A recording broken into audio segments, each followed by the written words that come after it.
High Cobra is a really classic back flexibility pose, but because this one has a tendency to really emphasize low back flexibility, it can be tempting to really push ourselves a bit too far to the point where we get a little pain and discomfort in that low back. So let's talk about ways to go into our High Cobra with control and healthy muscle engagement to get as much of that low back arch as we can without it starting to feel crunchy or questionable or like a little bit of a too much of a stretch. I like starting in my low cobra to get to my high cobra because I find it easier to set up my muscle engagement in that position.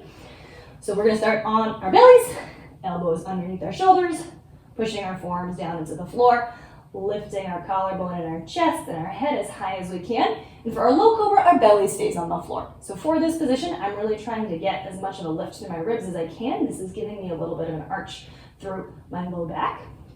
And from here, before I push up to my high cobra, I am going to, step number one, suck my belly button in. That's going to engage our transverse abdominis. Those are kind of the meat corset muscles that come across the front of our stomach. That's going to take a little bit of pressure out of the low back, keeping that belly button sucked in.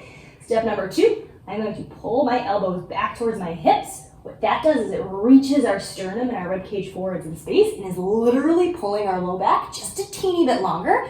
You can imagine your low back is like the compressed part of a bendy straw. We're trying to undo all of those kinks and pull a little bit more space into it before we ask it to arch.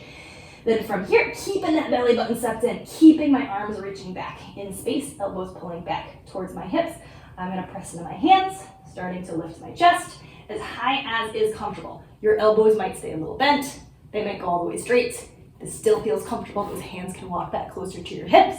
But for your high cobra, to keep some of that compression out of our low back, we're going to be squeezing our glutes, pushing our hip bones down towards the floor, sucking our belly button in, and pulling our arms backwards in space, wrists towards our hips. This is not the only way to do high cobra. There are lots of different ways you can layer in muscle engagement, but this is the one I happen to like because I find it the most comfortable in most students' low backs. From here, you can hang out and breathe as long as it's comfortable. I usually use high cobra as a base for other drills, but if you're just holding this pose by itself, you can hold for a slow count of 10, up to 20, 30 seconds tops.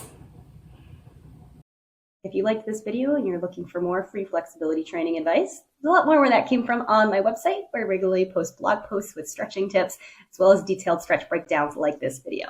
You can check it out at DannyWinksFlexibility.com.